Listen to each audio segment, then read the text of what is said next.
Friends, ঘূর্ণিঝড় রেমালের update নিয়ে আপনাদের সামনে চলে আসলাম। আমি উইন্ডি.কম-এ লাইভ দেখাবো কিভাবে সেটা কি হচ্ছে। তা এই মুহূর্তে ওয়েদারের যে আপডেট পেয়েছি আমরা হাওয়া অফিস থেকে, সেটার থেকে বলতে গেলে শনিবারেই কিন্তু বঙ্গোপসাগরে ঘূর্ণিঝড়ের এই যে এটা পড়ে যাচ্ছে, অর্থাৎ বঙ্গোপসাগর থেকে এটা স্থলভাগে আছড়ে পড়বে কিন্তু আগামী রবিবার সকালের দিকে। আপাতত আবহাওয়া অফিস যেটা জানাচ্ছে, যেটা দক্ষিণ 24 পরগনার সুন্দরবন উপকূল থেকে বাংলাদেশের বরিশালের মাঝে একটা ল্যান্ডফল হওয়ার সম্ভাবনা আছে এবং এই ল্যান্ডফলের গতিবেগ থাকবে ঘন্টায় 140 কিলোমিটার।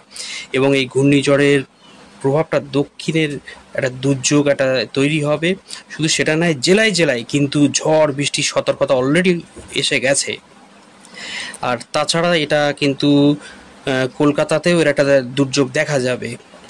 আর রবি ও সোমবার কলকাতায় কিন্তু অতি ভারী বৃষ্টি হতে থাকবে এবং কলকাতার এই বৃষ্টিপাতটা আবহাওয়া অফিস এ অনুযায়ী 200 মিলিমিটার পর্যন্ত কিন্তু হতে পারে, যার ফলে একটা থাকছে। এবার আমরা একটু দেখে নেবো যে এর তো একটা ভয়াবহতা দেখতে পাচ্ছি। লাইভ উইন্ডি.কম থেকে একটু দেখে নেবো যে হাইটা অলরেডি যে তৈরি হচ্ছে।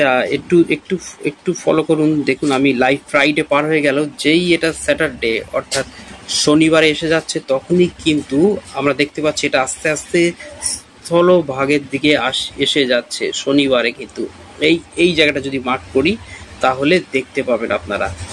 এবং এটা আপাতত সুন্দরবন এবং সুন্দরবন থেকে বাংলাদেশের বরিশালের একটা যে প্রভাব পড়ছে, সেটা তো আমরা হাওয়া অফিস থেকে আপডেট পেলাম। তারপরে কোনো রকম আপডেট এসে গেলে কিন্তু সঙ্গে সঙ্গে আপনাদেরকে আমি জানাতে থাকছি। তা এই ধরনের ভিডিও পাওয়ার জন্য চ্যানেলটি সাবস্ক্রাইব করে পাশে থাকা বেল আইকনে ক্লিক দিয়ে সঙ্গে থাকবেন। Thank you very much.